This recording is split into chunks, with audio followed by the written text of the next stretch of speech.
Good morning. This is Infusion number 6.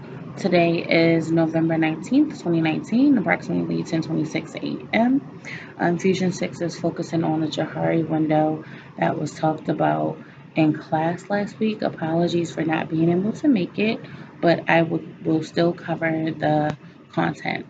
So for me, growing up in a island Afro American Creole speaking culture, it was always taught to us to be very private with the information that you shared with other people about yourself, about family, about anything, just to be super private.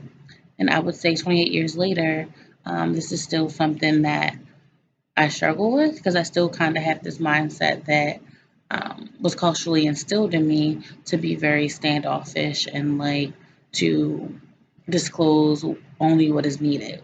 At work, school, and all the other roles that I serve, whether it's the secretary or the marketing and communication chairs for the Sharon K. Harvey Memorial Foundation, whether it's me being the Maryland State Autism Coordinator for the state of Maryland under my national sorority, or whether it's me functioning and operating as a project manager, grant writer, and community outreach coordinator for the Carpet Mile Project. um, I still kind of operate in this manner where I am still kind of closed offish, if that's even a word, and kind of only speak when spoken to, or only speak when I need to speak to someone. Other than that, I kind of operate in a silo. However, as a leader on many levels, I'm definitely starting to understand that having a high level of emotional intelligence and self awareness is what's going to set me apart from being um, a great leader. So that's something that I have definitely been working on, trying to build that emotional intelligence and self awareness so that I'm able to read things like body language or, things that are indirect and or not direct cues like body language, things of that nature. So I'm better to able to communicate and to not only create relationships, but sustain those relationships within a personal life as well as my professional life.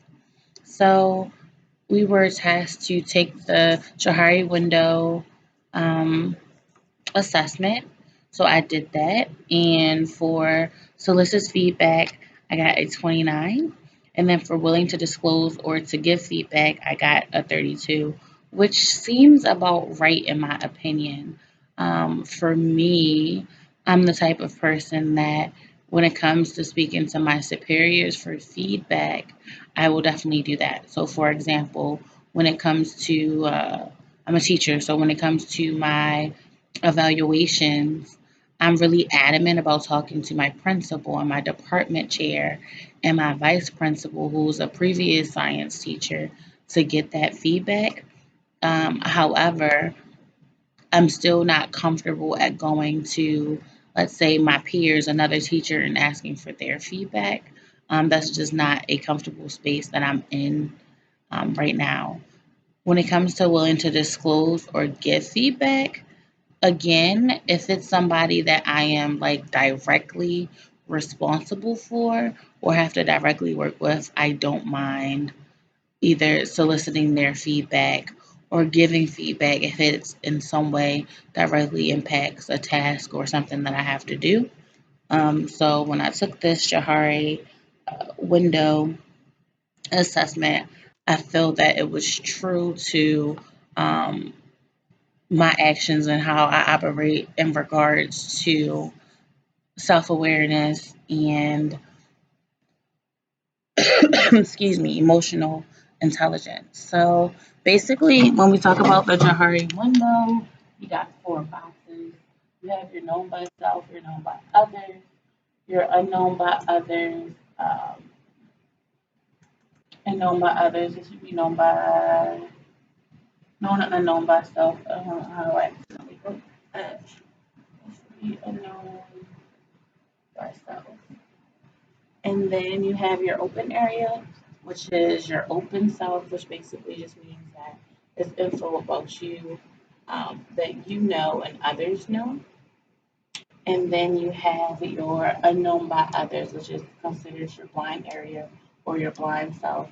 And that's going to be your information about you that you don't know, but others know. And then you have your hidden area or your hidden self, which basically is information about you that you know but others don't. And then you have your unknown self, which is basically information that neither you or others know. So basically, in the blind self box, I have feedback solicitation.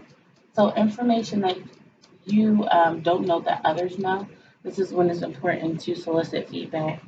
And when you talk about this unknown area, so information about you that neither you or others know, that's when you kind of move into this area of self discovery, shared discovery, and others' observations in order to turn these things in this unknown self into one of the other three areas.